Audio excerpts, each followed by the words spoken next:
Hello, everyone. Welcome to Health Horizons.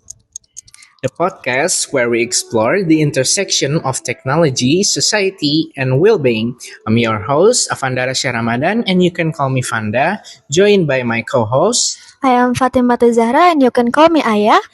Today, we're diving into the role of social media in promoting public health. With billions of users worldwide, platforms like Instagram, TikTok, and X have become more powerful tools for spreading health information. But they also bring challenge, especially misinformation. We have invited six public health students to share their thoughts with us today. Aya, what do you think the most excited about? Okay, totally Vanda. I'm really looking forward to this episode because we get to hear directly from students who actually live and breathe social media every day. Their perspective always adds something fresh to the conversation. So let's dive right in. Salsa, as someone who is really into epidemiology, how do you see social media boosting public health efforts during big moments like the COVID-19 pandemics?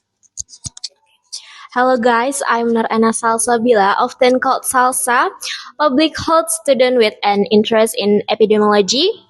I think social media is like a double-edged sword.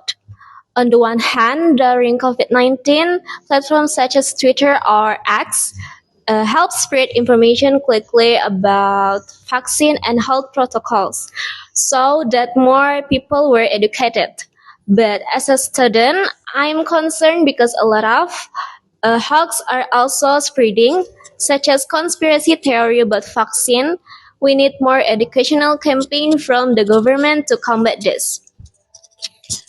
Okay, that's a great point, Salsa. And now, Iqbal, you're active as a health influencer on social media. How do you see social platform promoting healthier behaviors? Hello everyone, my name is Mamat Iqbal Solihin and I'm usually called Iqbal. Honestly, I think social media has a huge impact on public health. As a student, I like sharing simple content, things like easy workout tips, healthy snack idea, or quick reminder to stay active. And sometimes those posts unexpectedly go viral.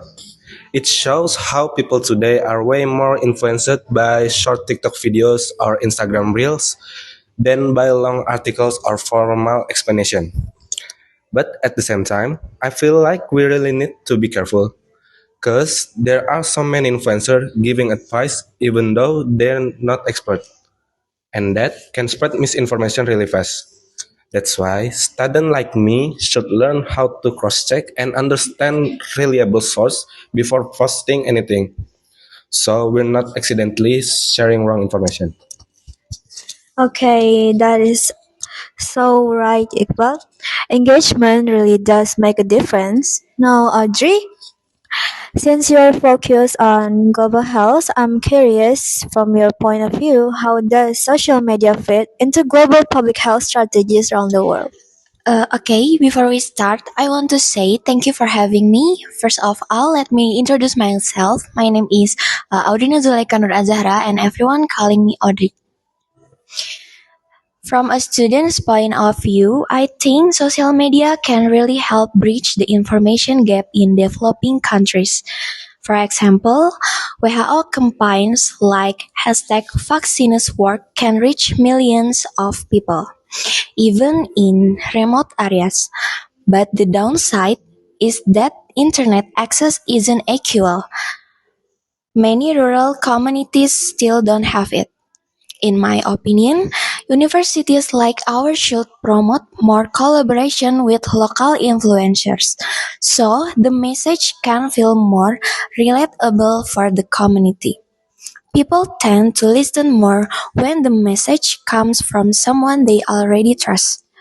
I also believe social media is no one of the quickest ways for young people to learn about health. But because information spreads so fast, we need to be more careful about what we share. If we learn to check our sources and think critically, social media can be a really powerful tool to support public health. That's all for me. Thank you. Okay, that's interesting, Audrey. And now, Tasha, you specialize in social media data analysis. What trends have you observed? Okay, thank you. I am Anastasia Widya Pitoyo, and people always call me Tasha.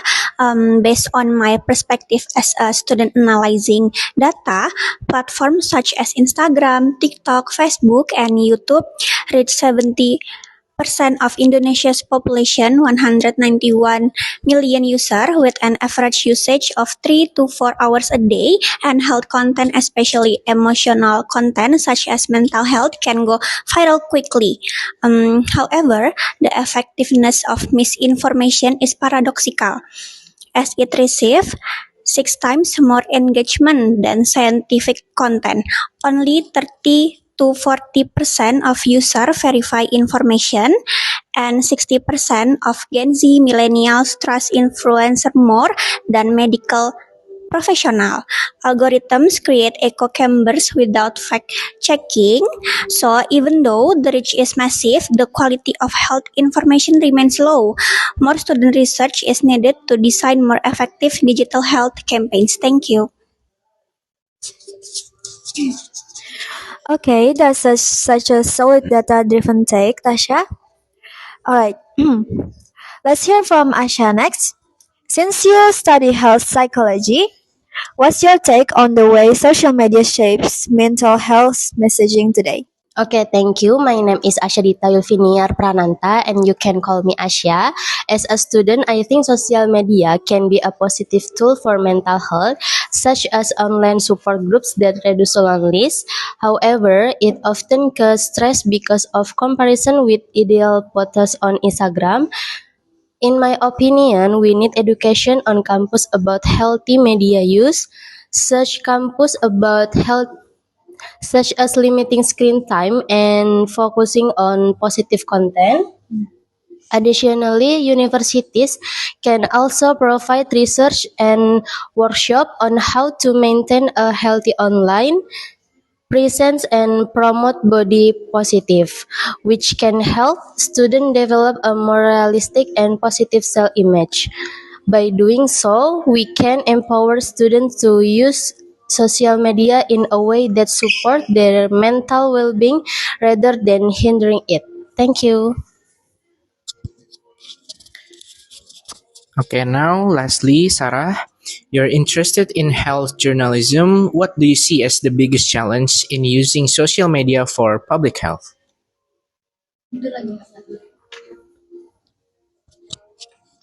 Okay, I'm Zenita Sarah Iskadil, but I prefer to be called Sarah. So, well, in my opinion, as a student, the main challenge is misinformation spreading incredibly fast. For example, during the pandemic, there were tons of hoax about fake COVID treatments. Platforms like Facebook and need stricter moderation, but users should also learn to check source. I think students like us can help by creating fact-checking content on TikTok. We can also collaborate with health experts to create engaging and accurate content that can reach a wider audience and encourage our peers to be more critical of the information they consume online.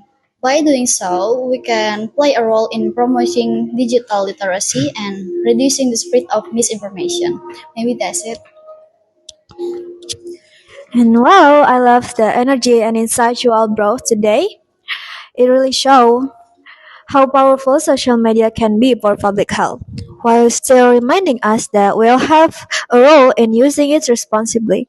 Big thanks to our guests, Salsa, Iqbal, Audrey, Tasha, Asha, and Sarah. You made this conversation is super meaningful. This is Health Health Horizons. Horizons, Stay stay healthy, healthy, stay stay informed. informed. See See you you next next time. time. Bye bye. Bye bye. Thank you guys for watching.